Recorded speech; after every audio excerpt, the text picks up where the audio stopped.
түкүрүк деп айтышат, а бирок парламентте өзү чимкириктейт да, бир адамдын гана эме буйругу менен. Агай, бир суроо, башкалардан бир суроо агай, 1 минутта. 1 минут агай. Эме боюнча. Суроом келип калды.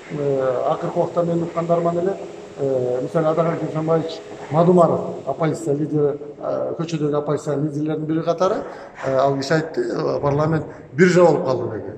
Өңкө содагерлердин биржасы болуп калды деген.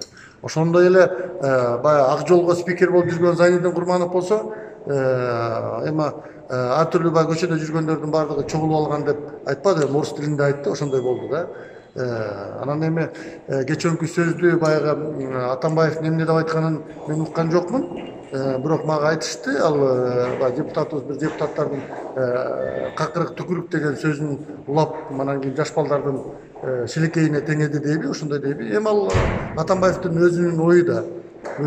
Эми бирок эми чынын айтканда мен жашырганда мына ар бир бул азыр 6-чы чакырылыш эмес. Ар бир чакырылышта ошондой айтылган сын пикирлер боло берет. Бул мисалы элдин жалаң эле Атамбаевдин эле ою эмес, же болбосо биздин баягы депутаттардын эле ою эмес, жанагы айтып аткан көчөдөгү оппозициянын эле ою эмес, элдин оюнда деле көп сын пикир болуп атпайбы? Аны үчүн иштешибиз керек. Жок, макулдар демек ошондойбу?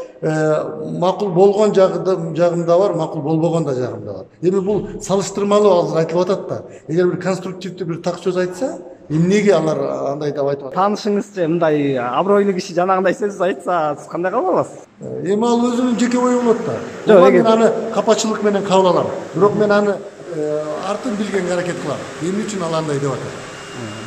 Мен оюмча мен көрдүм ал немени, өзүнүн командасына гана, өзүнүн партиясына гана айта алышы мүмкүн да. Биз менен эч кандай, биз башка фракция, башка партиябыз. Жок, парламентте. Парламент деген жок, депутаттар. Депутаттар.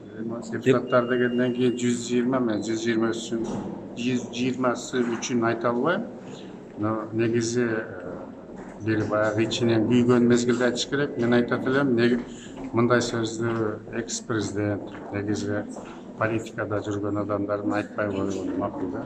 Эгер айткандан кийин фамилиясын айтып койсо жакшы болот. Парламентти сындагандар негизинен ошол парламентке кире албай калганда деп айттым да.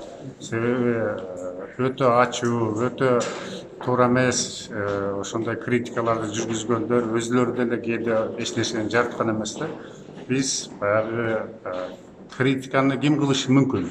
Критиканы бизден лучше иштеп, өзү жакшы жүргөн адамдар, коомдо, үй бүлөсүндө жакшы баага татыган адамдар айтса, биз аны кабыл алабыз. Ал эми кээде Кыргызстанда демократия, ошо 6 миллион элдин 3 миллиону чоң адам болсо, ошолордун баарын критикалаганга акысы бар.